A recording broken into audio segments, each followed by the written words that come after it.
โอเคสบายดีเนาะมื้อนี้ก็จะมารีวิวลาวเนาะตัวนี้จะเป็นลาวเล็กเด้อตัวนี้จะเป็นลาวเล็ก12เกียวเนาะตัวนี้จะเป็น GK อันนี้จะเป็นลาวอินโดเนาะอันนี้คือลาว GK คือกันเฉพาะขายแยกเด้อตัวนี้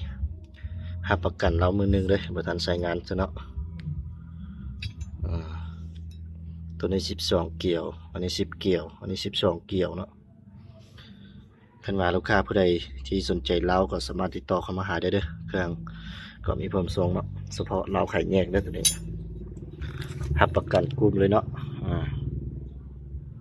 เราดี100%เด้อตัวนี้